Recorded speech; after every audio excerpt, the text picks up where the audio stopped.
오늘의 말씀은 이사야 49장 1절부터 13절입니다. 섬들아 내게 들으라. 먼 곳 백성들아 귀를 기울이라. 여호와께서 태에서부터 나를 부르셨고 내 어머니의 복중에서부터 내 이름을 기억하셨으며 내 입을 날카로운 칼같이 만드시고 나를 그의 손 그늘에 숨기시며 나를 갈고 닦은 화살로 만드사 그의 화살통에 감추시고 내게 이르시되 너는 나의 종이요 내 영광을 내 속에 나타낼 이스라엘이라 하셨으니라. 나는 말하기를 내가 헛되이 수고하였으며 무익하게 공연히 내 힘을 다하였다 하였도다. 참으로 나에 대한 판단이 여호와께 있고 나의 보응이 나의 하나님께 있느니라. 이제 여호와께서 말씀하시나니 그는 태에서부터 그의 종으로 지으신 이시요 야곱을 그에게로 돌아오게 하시는 이시니 이스라엘이 그에게로 모이는도다. 그러므로 내가 여호와 보시기에 영화롭게 되었으며 나의 하나님은 나의 힘이 되셨도다. 그가 이르시되 내가 나의 종이 되어 야곱의 지파들을 일으키며 이스라엘 중에 보존된 자를 돌아오게 할 것은 매우 쉬운 일이라. 내가 또 너를 이방의 빛으로 삼아 나의 구원을 베풀어 땅 끝까지 이르게 하리라. 이스라엘의 구속자 이스라엘의 거룩한 이이신 여호와께서 사람에게 멸시를 당하는 자 백성에게 미움을 받는 자 관원들에게 종이 된 자에게 이같이 이르시되 왕들이 보고 일어서며 고관들이 경배하리니 이는 이스라엘의 거룩하신 이 신실하신 여호와 그가 너를 택하였음이니라. 여호와께서 이같이 이르시되 은혜의 때에 내가 내게 응답하였고 구원의 날에 내가 너를 도왔도다. 내가 장차 너를 보호하여 너를 백성의 언약으로 삼으며 나라를 일으켜 그들에게 그 황무하였던 땅을 기업으로 상속하게 하리라. 내가 잡혀있는 자에게 이르기를 나오라 하며 흑암에 있는 자에게 나타나라 하리라. 그들이 길에서 먹겠고 모든 헐벗은 산에도 그들의 풀밭이 있을 것인즉 그들이 줄이거나 목마르지 아니할 것이며 더위야 볕이 그들을 상하지 아니하리니 이는 그들을 긍휼히 여기는 이가 그들을 이끌되 샘물 근원으로 인도할 것임이니라. 그가 나의 모든 산을 길로 삼고 나의 대로를 도두니니 어떤 사람은 먼 곳에서 어떤 사람은 북쪽과 서쪽에서 어떤 사람은 시님 땅에서 오리라. 하늘이여 노래하라. 땅이여 기뻐하라. 산들이여 즐거이 노래하라. 여호와께서 그의 백성을 위로하였은즉 그는 고난 당한 자를 긍휼히 여기실 것입니다.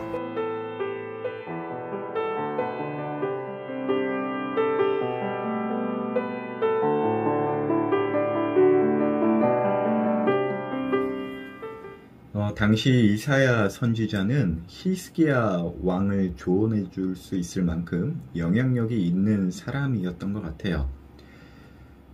딱 맞는 예시는 아닌데 오늘날로 본다면 국가조찬 기도에도 참석하고 나라의 지도자들에게 말씀을 전하는 좀 유명한 목사님, 대형교회 목사님 이런 분이 아니셨을까 하는 그런 생각도 문득 드는데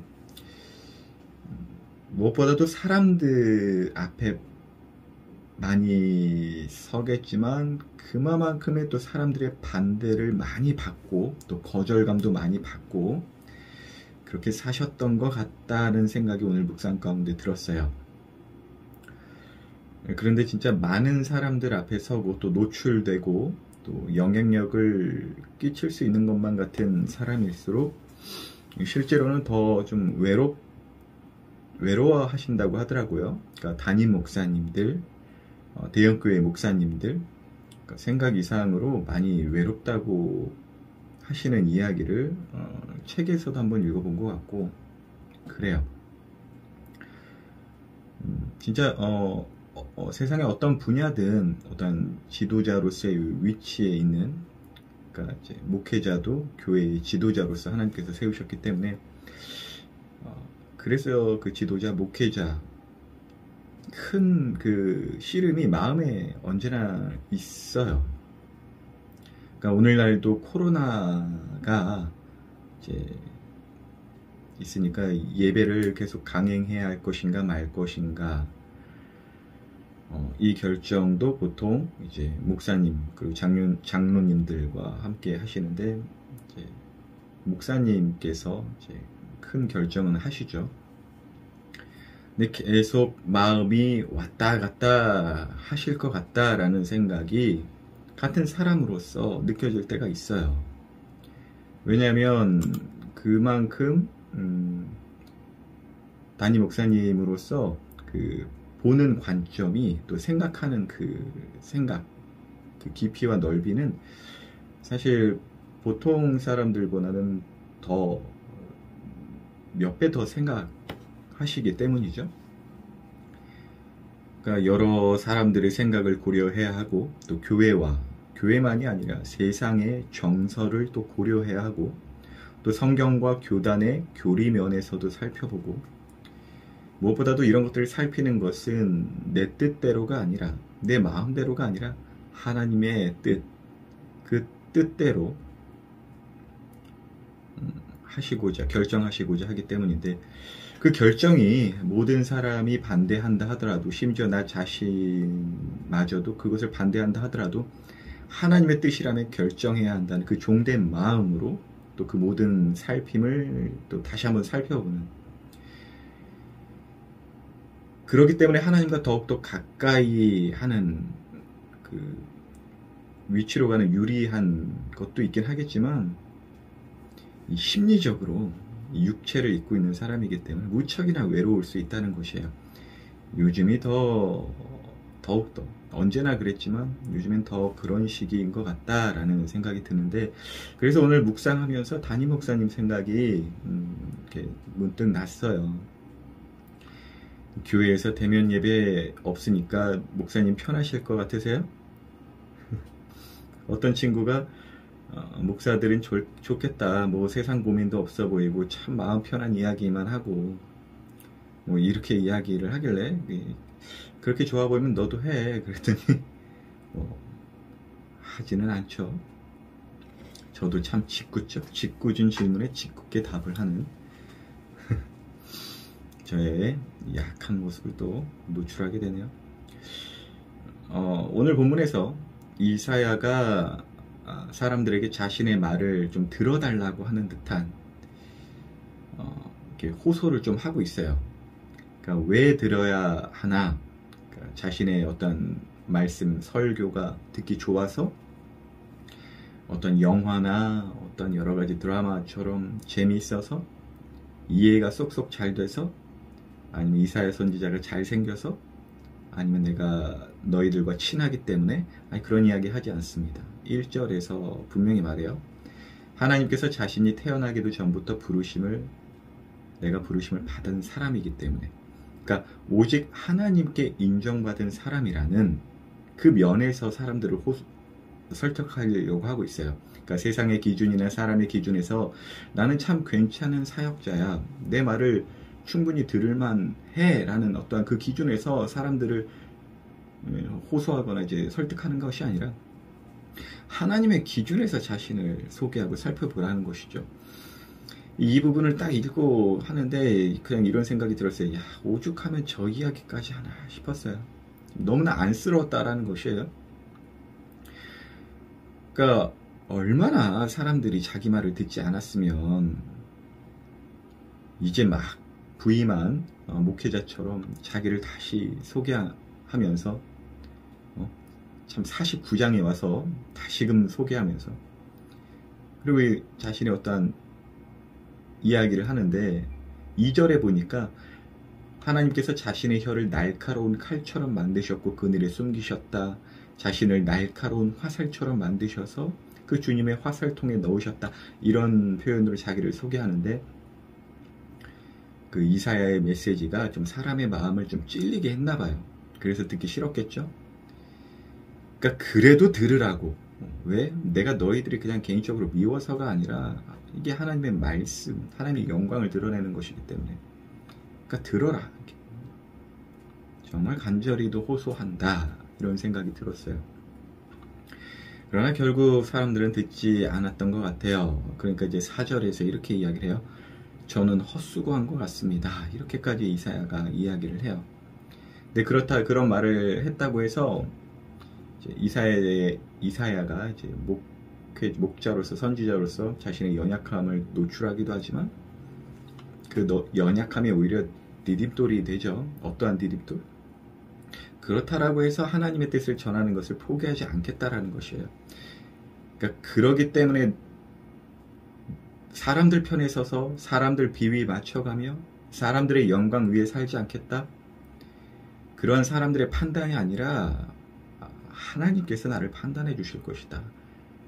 너희들을 볼 땐 내가 헛수고한 것 같지만 하나님을 봤을 때는 나를 보상해 주실 것이다 하면서 끝까지 그 자신을 통한 하나님의 메시지를 듣지 않는 사람들을 포기하지 않고 있어요. 근데 그 자체가 하나님을 드러내고 있다라는 것이죠.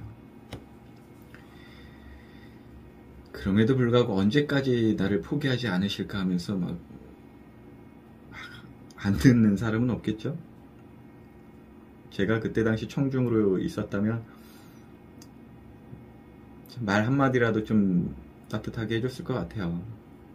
이사야 목사님, 하나님 말씀을 제 눈치도 보지 않고 세상 눈치 보지 않고 그렇다고 해서 아주 목사님 마음대로 하고 싶은 대로 전하는 것도 아니고 정말 그 수많은 시름 가운데, 기도 가운데, 연구 가운데 하나님의 말씀을 잘 듣고 전해주셔 감사합니다. 너무나 제가 미련해서 그걸 듣고도 듣지 못한 것처럼 살고 있는 저로 인해서 미안합니다.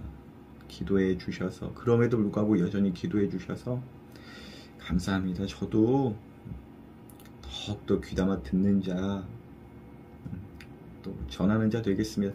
이렇게 해주고 싶다는 생각이 들었어요. 근데 제가 그때 당시 사람은 아니잖아요. 오늘을 사는 저로서는 저 이사야와 같은 분들이 제 주변에 계시죠. 담임 목사님, 가까이에는 담임 목사님, 그리고 윤 목사님이나 전 전도사님, 그리고 정말 하나님의 뜻, 자기 뜻도 아니고 자기 고집이나 세상 비위 맞추는 것도 아니고 오직 하나님의 뜻, 그 씨름 속에서 하나님의 뜻대로 살고자 하는 선생님들, 또 성도님들, 그러한 자들이 사실 세상에서 고통받는 자, 내 백성이라 일컫는 하나님의 사람들이거든요. 그분들에게 감사와 위로를 나누고 싶다는 생각이 오늘 들었습니다. 우리 청소년 친구들 요즘 무척이나 힘든 시기라고 하고 또 무엇을 어떻게 결정해야 할지 참 어려운 시기인 것 여러분들도 아실 거예요. 그래서 내가 참 힘들죠. 내가 힘들어요. 그러니까 나. 하지만 이럴 때일수록 좀 다른 이들의 힘듦과 외로움을 살펴주는 그 하나님의 마음이 있었으면 좋겠어요. 저와 청소년들에게 있어서. 특별히 나보다 더 나은 위치에 있는 것만 같은 사람들 있잖아요. 그러니까 나를 인도해주는 사람들, 목사님이나 선생님이나 부모님이나. 근데 그분들은 어떠한 결정과 함께 책임을 져야 하는 사람들이기 때문에 많이 외로우실 수 있거든요. 그분들은 위로가 필요 없겠지? 격려가 필요 없겠지? 아닙니다. 그분들도 연약함이 노출되는 요즘의 환경이거든요. 저도 그렇고요. 그러니까 위로가 필요해요. 위로가 필요하고 또 격려를 해 주었으면 좋겠어요. 나는 아직 어린데 담임 목사님한테 가서 감사합니다. 오늘 말씀 은혜 많이 받았습니다. 이런 말 괜히 어른들한테 하면 안 되는 거 아니야? 생각이 좁은 사람들은 그렇게 생각할 수도 있긴 하겠는데요. 칭찬은 고래도 춤추게 한다는 책도 있잖아요. 여러분들이 좀 그렇게 위로를 해주는 사람이 되면 어떨까라는 생각이 드네요. 그렇게 또 서로가 힘을 낼 수 있는 요즘의 시기이니까 또 요즘 시기를 사는 하나의 지혜라고 저는 생각이 됩니다. 무엇보다도 그러한 고백, 위로 하나님께 또 한번 올려드리면 참 좋을 것 같아요. 그러니까 우리가 감히 하나님을 위로할 수는 없지만 나보다 더 나은 자를 향한 위로는 감사의 고백이거든요. 하나님 감사합니다. 감사드립니다. 미련한 저 끝까지 버리지 않으시고 인도해 주시고 책임을 다해 결정해 주셔 감사합니다. 이렇게 고백하는 예쁜 사람들이 우리였으면 참 좋겠습니다. 그러한 예쁜 모습을 어려운 시기에 더 드러내는 우리 되기를 예수님 이름으로 기도합니다.